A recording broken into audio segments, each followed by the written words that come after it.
14 اگست بنتی ہے اور میں نے عرض کی یہ بات کہ اگر مہینوں میں سن ہجری کی ترتیب پہ جائیں گے تو رمضان المبارک کے بابرکت مہینے میں 27ویں رمضان کی شب میں ہمارا یہ ملک آزاد ہوا ہے۔ شب جمعے کی رات تھی جب آزادی کا اعلان ہوا تو اگلا دن جمعے کا دن تھا اور وہ جمعۃ الوداع تھا۔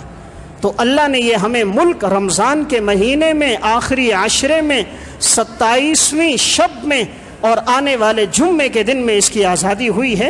یہ سب تاریخی باتیں نہیں ہیں یا محض اتفاقی باتیں نہیں ہیں، اللہ رب العزت کی طرف سے اس مملکت کا ایک انتخاب تھا۔ اللہ نے انتخاب کر کے ہمیں یہ ملک عطا فرمایا۔ یہ ویسے آزاد نہیں ہوا، اس کے لیے بڑی قربانیاں دی گئیں۔ جس وقت یہ منشور سامنے آیا کہ ایک الگ ریاست ہونی چاہیے اور مسلمانوں میں ایک جذبہ جہاد اٹھا، اس وقت جو نعرہ لگتا تھا، جس نعرے پر ہمارا یہ ملک بنا تھا، وہ تھا پاکستان کا مقصد کیا؟ لا الہ الا اللہ۔ کیا جوان، کیا بوڑھے، کیا مرد، کیا عورتیں، سب کی زبان پہ ایک ہی نعرہ تھا۔ تو یہ ملک نظریے کی بنیاد پر بنا، یہ ملک اسلام کی بنیاد پر بنا، ورنہ رہنے کے لیے تو ہندوستان میں بھی جگہ تھی۔ ضرورت تھی ایک جگہ ایسا ہو جہاں مسلمان آزادی کے ساتھ اللہ کے احکامات کو پورا کر سکیں۔ پھر اللہ نے یہ ملک عطا فرمایا۔ قربانیاں کتنی اس ملک کے لیے دی گئیں۔ جس وقت ٹرین ہندوستان سے چل کر پاکستان آ رہی تھی، مسلمان یہاں پہنچ رہے تھے، 6 لاکھ مسلمانوں کا قتل عام ہوا تھا۔ ٹرین کے ہر دروازے سے خون بہتا ہوا آ رہا تھا۔ دہلی سے پاکستان تک راستے میں کوئی جگہ ایسی نہیں تھی جہاں خون نہ گرا ہو۔ اس مملکت کی آزادی کے لیے مسلمان عورتوں نے اپنی عفت، عصمت، پاک دامنی بچانے کے لیے دریاؤں میں چھلانگ لگا دی تھی۔ 7000 مسلمان عورتوں کی شہادت اس طرح ہوئی ہے۔ جلندھر کے مقام پر ہندوؤں نے مسلمان عورتوں کو لیا، لینے کے بعد معاذ اللہ انہیں برہنہ کر دیا، کہا تم اسلامی ریاست چاہتی ہو، اور سب کے سامنے نمایاں طور پر معاذ اللہ ان کی عفت دری کی اور ان کی عصمت کو پامال کر دیا۔ تو یہ ملک ویسے نہیں بنا، اس کے پیچھے بڑی قربانیاں تھیں۔ 6 لاکھ انسانوں نے اپنا خون دیا تھا۔ ان سب کے سامنے ایک ہی نظریہ تھا کہ ایک ملک بنے گا جہاں ہم آزادی کے ساتھ اللہ اور اللہ کے رسول کے احکامات کو پورا کر سکیں گے۔ تو اللہ تعالیٰ نے ہمیں یہ مملکت عطا فرمائی۔ مسلمانوں کی تعداد ہر دور میں کم رہی، لیکن اللہ نے مسلمانوں کو ہر دور میں فتح دی ہے۔ اس کی وجہ کیا ہے؟ مسلمان لڑتا ہے جذبے کے ساتھ۔ جنگیں ہتھیاروں سے نہیں ہوتی، جذبوں سے ہوتی ہیں۔ جنگیں ہتھیاروں سے نہیں، جذبوں سے ہوتی ہیں، اور جذبوں کو کوئی شکست نہیں دے سکتا۔ اس لیے جب 1965 کی جنگ آزادی تھی، ہندوؤں نے کہا تھا کل ہم حملہ کریں گے اور ہم لاہور میں ہوٹل میں اپنی چائے پئیں گے اور ہم پورے پاکستان کو فتح کر کے اپنے دہلی کے ساتھ شامل کر دیں گے۔ اپنے ناپاک منصوبے کو انہوں نے کامیاب کرنے کے لیے اعلان کر دیا۔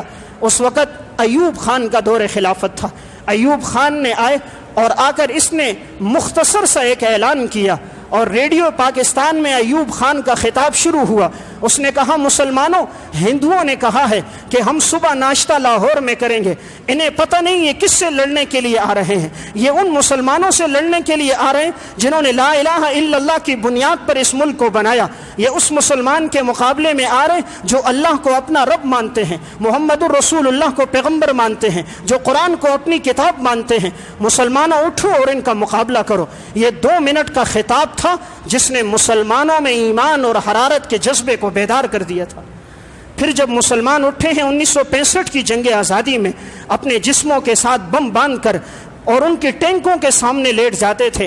تاریخ مثال نہیں پیش کر سکتی کہ کوئی اپنے جسم کے ساتھ بم بھی باندھ سکتا ہے۔ جیسے یہ اعلان ایوب خان نے کیا تھا، 17 دن جنگ ہوئی ہے، 17 دن میں ایک واقعہ چوری کا نہیں ہوا، 17 دن میں ایک واقعہ شراب نوشی کا نہیں ہوا، 17 دن میں ایک واقعہ زنا کا پیش نہیں آیا، 17 دن میں ایک واقعہ مال لوٹنے کا پیش نہیں آیا۔ پاک فوج کے ساتھ لڑنے والے یہی مسلمان تھے۔ کیا مرد، کیا عورتیں، کسی کے پاس کلہاڑی تھی، کسی کے پاس بیلچا تھا، کسی کے پاس کدال تھی، سب نے کہا ہم لڑیں گے اور اپنے اس مملکت کی آزادی کے لیے لڑیں گے۔ ایک ہی نعرہ لگتا تھا، پاکستان کا مطلب کیا؟ لا الہ الا اللہ۔ سب باہر نکلے ہیں۔ اس 17 دنوں کے اندر تاریخ نے وہ مثالیں دیکھیں کہ صحابہ کا دور یاد آ گیا۔ جب یہ اعلان ہوا کہ مسلمان جو فوجی ہیں، پاک فوج کے نوجوانوں کو خون کی ضرورت ہے، لاہور کے ہسپتالوں کے باہر لائنیں لگ گئیں کیا نوجوان، کیا بوڑھے، کیا مرد، سب نے اپنے آپ کو پیش کر دیا، ہمارے جسموں سے خون لو اور پاک فوج کے ان نوجوانوں کو خون دو۔ لائنیں لگ گئیں، اس دور میں سرنجیں ختم ہو گئی، آلات ختم ہو گئے، آخر خون لے کر جمع کریں تو کس طرح کریں؟ تو اس وقت انہوں نے سب کے نام لکھے، اگر ہمیں خون کی ضرورت پیش آئی تو ہم تم سب کو بلا دیں گے۔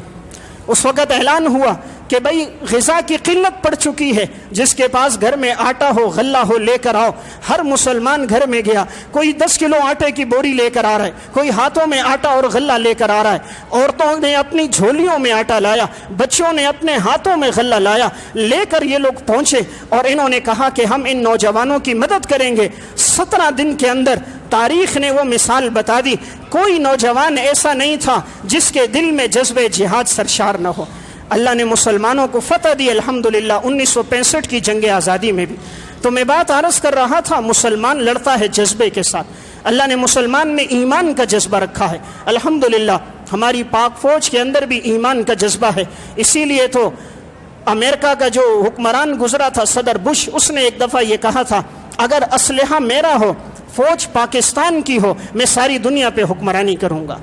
اسے معلوم تھا مسلمان فوج جو ہے یہ لڑنے والی ہے، جذبات کی بنیاد پہ یہ لوگ لڑنے والے ہیں اور انہیں شکست دینا اتنا آسان نہیں ہے۔ تو الحمدللہ اللہ نے ہمیں اس دن یہ مملکت عطا فرمائی، اس دن اللہ نے ہمیں یہ ملک عطا فرمایا۔ آزادی بہت بڑی اللہ کی نعمت ہے۔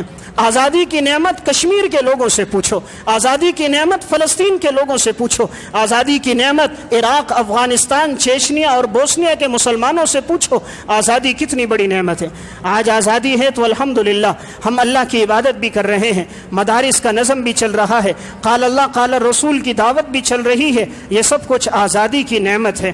آج آزادی کی نعمت ہے، ہم نے قربانیاں بھی کی، ورنہ ہندوستان کے مسلمان گائے کی قربانی نہ کر سکے۔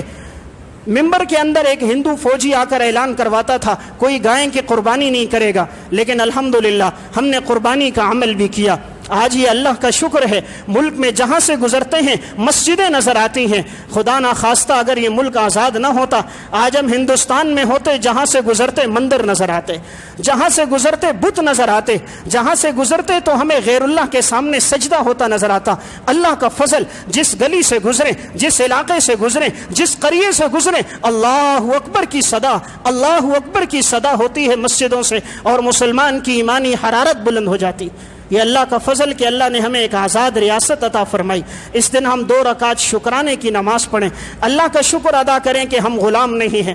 فلسطین کے لوگوں سے پوچھیں کہ آج وہ کس طرح غلامی کی زندگی میں ہیں۔ اسرائیل جیسا درندہ آتا ہے، آ کر بمباری کر دیتا ہے، تمام ہتھیار اس کے پاس موجود، فلسطین کے مسلمان غلیلوں سے لڑ رہے ہیں، غلیل میں چھوٹا سا پتھر، اوپر سے ان کے پاس لڑاکا طیارے، بم، ہر قسم کے میزائل موجود ہیں، ان کی زندگی بڑی پریشانی اور تکلیف میں ہے۔ تو اللہ نے یہ ہمیں نعمت عطا فرمائی، اس پہ ہم اللہ کا شکر ادا کریں۔ نمبر 2، اس دن کا تقاضا یہ نہیں ہے کہ اس میں موسیقی عام کی جائے، اپنے موٹر سائیکل اور اپنی گاڑیوں کے سلنسر کو کھول کر کبھی ایک گلی، ایک علاقے، ایک شہر سے گزرے، دوسروں کو پریشان کریں۔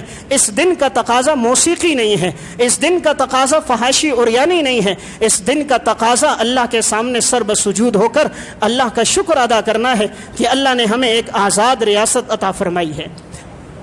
اس دن کا ایک تقاضا اور بھی ہے کہ ہمیں یہ بھی یاد ہونا چاہیے کہ آج کشمیر کے نوجوان بھی غلامی کی زندگی میں ہیں، ہم ان کے لیے دعاگو بھی رہیں اور ان کے لیے جدوجہد اور کوشش بھی کریں کہ کسی طرح ان لوگوں کے لیے بھی آزادی ہو جائے، اللہ تعالیٰ انہیں بھی آزادی عطا فرما دے جیسے اللہ نے ہمیں یہ آزادی کی نعمت عطا فرمائی ہے۔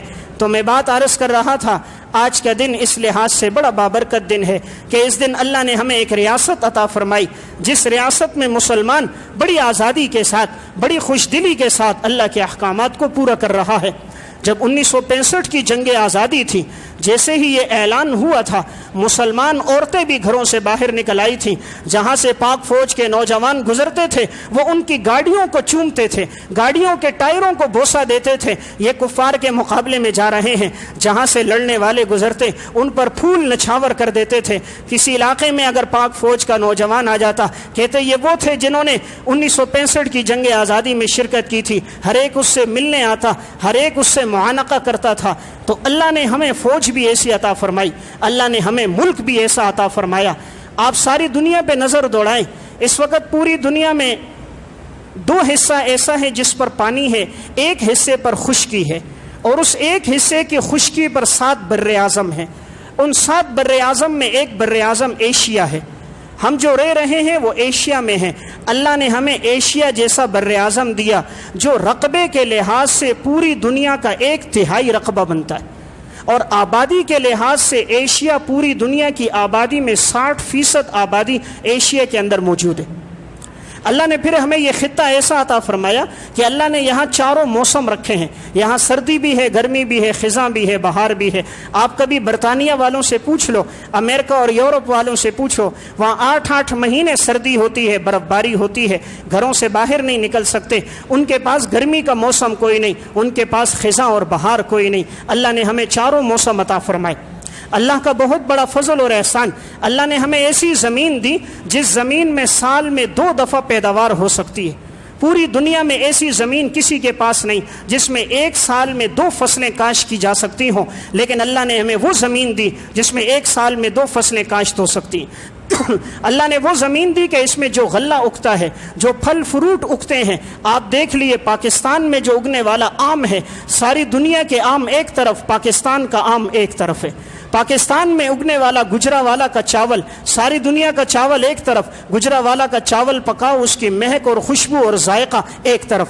ساری دنیا کے پھولوں کو ایک طرف رکھو، سوات اور مری کا پھول ایک طرف رکھو، کمرے میں رکھو گے سارے کمرے کو معطر کر دے گا۔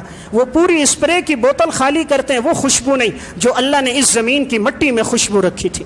اللہ نے ہمیں معدنیات بھی عطا کی، تیل کے ذخائر اللہ نے ہمیں دیے۔ تھر جیسے علاقے میں اللہ نے ہمیں کوئلہ عطا کیا، اتنا کوئلہ ہے، اتنا کوئلہ کہ اگر اس کوئلے کو نکالا جائے، بجلی بنائی جائے، ساری دنیا کو پاکستان بجلی فراہم کر سکتا ہے۔ تھر کے اندر اتنا کوئلہ موجود ہے۔ نمک کی کانیں اللہ نے ہمیں حوالے کر دی، زمین ہمیں اللہ نے ایسی معدنیات والی حوالے کر دی۔ ہر لحاظ سے اللہ نے پاکستان کو تمام خوبیاں دی، افرادی لحاظ سے بھی طاقت دی۔ اس وقت پاکستان کی آبادی 22 کروڑ بنتی ہے۔ پوری دنیا میں آبادی کے لحاظ سے مسلمان 6 نمبر پر ہیں، اور ساری دنیا میں سب سے زیادہ نوجوان پاکستان میں موجود ہیں۔ پاکستان میں 13 کروڑ نوجوان ہیں۔ پوری دنیا میں کسی کے پاس اتنے نوجوان نہیں جو پاکستان میں نوجوان ہیں۔ پوری دنیا میں کسی کے پاس ایسا جذبہ نہیں جو مسلمان نوجوانوں میں جذبہ ہے۔ لیکن ہمارے ہاں تعلیم کو رواج نہیں دیا گیا۔ افسوس اس بات کی کہ ہمیں قیادت اچھی نہیں ملی، افسوس اس بات کی کہ تعلیم کا رجحان نہ ہوا۔ ہم تعلیم کے لحاظ سے بہت نیچے گر گئے۔ صرف امریکہ میں اس وقت 5358 یونیورسٹیاں ہیں، اور سارے اسلامی ممالک 61 ہیں، اور 61 اسلامی ممالک میں صرف 503 یونیورسٹیاں ہیں۔ 61 اسلامی ممالک میں 503، اور امریکہ کے ایک ملک کے اندر 5000 یونیورسٹیاں ہیں۔ آج انہوں نے تعلیم نہ دین کی عام کی نہ دنیا کی عام کی۔ آج تعلیم حاصل کرنے کے لیے ہمیں امریکہ جانا پڑ رہا ہے، ہمیں یورپ جانا پڑ رہا ہے۔ یہاں تعلیمی لحاظ سے ہم بہت پیچھے چلے گئے، 107ویں نمبر پر ہم تعلیم کے لحاظ سے۔ اللہ نے ہمیں طاقت دی، وسائل دیے، لیکن افسوس کی بات ہمارے سرکاری اداروں میں، سرکاری اسکولوں کے اندر کتے اور گدھے تو گھومتے نظر آتے ہیں، وہاں تعلیم نظر نہیں آتی۔ ایک سرکاری اسکول جانا ہوا تو گدھا اندر گھوم رہا تھا، کلاسیں ویران ہیں وہاں پر، تعلیم کا وہاں رجحان نہیں، تنخواہیں لی جا رہی ہیں لیکن تعلیم عام نہیں کی جا رہی۔ اگر تعلیم کا رواج عام ہوتا تو ہم تعلیمی لحاظ سے بھی بہت آگے بڑھ جاتے۔ اس وقت یورپ میں جو خواندگی کی شرح فیصد ہے وہ 98% ہے، بعض عیسائی ممالک میں خواندگی 100% ہے، ہمارے ملک کے اندر خواندگی 41% ہے۔ 41% خواندگی، یعنی 60% کے پاس کوئی تعلیم نہیں۔ ہمارے ہاں 45% ایسے ہیں جن کے پاس صرف پرائمری تک تعلیم ہے، اس سے آگے کوئی نہیں۔ اعلیٰ تعلیمی یافتہ صرف 11% تک ہیں، اس سے آگے تعلیم نہیں۔ ہمارے ہاں 3 کروڑ بچہ ایسا ہے جس کے پاس نہ دین کی تعلیم ہے نہ دنیا کی تعلیم ہے۔ ان کی زندگی فٹ پاتھوں پہ گزر رہی ہے، ان کی زندگی ہوٹلوں میں برتن دھوتے ہوئے، گاڑیوں کے شیشے صاف کرتے ہوئے گزر رہی ہے۔ اگر تعلیم سستی ہوتی، آج تو تعلیم کاروبار بن گئی، آج کے اسکول تو کاروبار ہیں، یہ تعلیم نہیں فراہم کر رہے، انہوں نے اپنا بزنس بنایا ہے۔ اگر یہ تعلیم عام ہوتی جس طرح ترکی میں تعلیم عام ہے، ترکی میں علاج مفت ہے، ترکی میں تعلیم عام ہے، ٹرانسپورٹ غریبوں کے لیے عام ہے، گرین کارڈ کی صورت میں ہر ایک کے لیے علاج عام ہے۔ اگر یہ سہولیات یہاں بھی ہوتی تو ہمارا ملک ترقی کی طرف چلا جاتا۔ اللہ نے ساری خوبیاں دی، سب کچھ ہمیں عطا کیا۔ آج 70 سال میں بھی اگر ہم پریشان ہیں، ہمیں قیادت اچھی نہیں ملی، ہمیں حکمران اچھے نہ ملے۔ جو آیا اس نے اپنے لیے سوچا، اپنی اولادوں کے لیے سوچا، جو آیا اس نے اپنی بینک بھرے، اپنے گھوڑوں کو تو انہوں نے کھلایا اچھے سے اچھا، اور مسلمان کے بچے خودکشی کرنے پر مجبور ہو گئے۔ تو میں نے بات یہ عرض کی، تعلیمی لحاظ سے ہم پیچھے ہیں۔ اس دن میں ہمیں یہ ہاتھ کرنا چاہیے کہ تعلیم کو عام کیا جائے۔ تعلیم سے شعور آتا ہے، شعور سے بیداری پیدا ہوتی ہے، اچھے اور برے کی تمیز ہوتی ہے، چھوٹے اور بڑے کا فرق نظر آتا ہے۔ تو اس دن تعلیم کے رواج کو عام رکھا جائے۔ اور آخری ایک گزارش عرض کروں گا، اس دن کا ہم سے یہ بھی ایک بہت بڑا تقاضا ہے کہ یہ مملکت جو بنی ہے وہ لا الہ الا اللہ کی بنیاد پر بنی۔ جہاں بھی نعرہ لگتا تھا وہ یہی تھا، پاکستان کا مطلب کیا؟ لا الہ الا اللہ۔ تو یہ اس بنیاد پہ بنا، ہمیں اس کے لیے بھی کوشش ہو کہ یہی مملکت میں یہی نظام نافذ ہو، اللہ اور اللہ کے رسول کے احکامات کا نظام ہو، تو زندگی میں سکون بھی آئے گا، زندگی میں اطمینان بھی آئے گا۔ خلفائے راشدین نے اسی نظام کو لایا تو امن اور اطمینان آ گیا۔ آج مسلمان بھی اس نظام کو لائے تو امن اور اطمینان آئے گا۔ اور اپنی نسلوں کو ہم یہ واقعات بھی سنائیں، جدوجہد اور قربانی بھی یہ بتائیں کہ یہ مملکت ویسے نہیں آزاد ہوئی، تاکہ نوجوان نسلوں کے اندر جذبہ جہاد بھی بیدار ہو، نوجوان نسلوں کے اندر 14 اگست بنتی ہے۔ اور میں نے عرض کی یہ بات کہ اگر مہینوں میں سن ہجری کی ترتیب پہ جائیں گے تو رمضان المبارک کے بابرکت مہینے میں 27ویں رمضان کی شب میں ہمارا یہ ملک آزاد ہوا ہے۔ شب جمعے کی رات تھی جب آزادی کا اعلان ہوا، تو اگلا دن جمعے کا دن تھا اور وہ جمعۃ الوداع تھا۔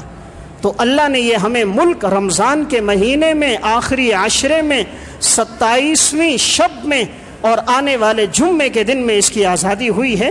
یہ سب تاریخی باتیں نہیں ہیں، یہ محض اتفاقی باتیں نہیں ہیں، اللہ رب العزت کی طرف سے اس مملکت کا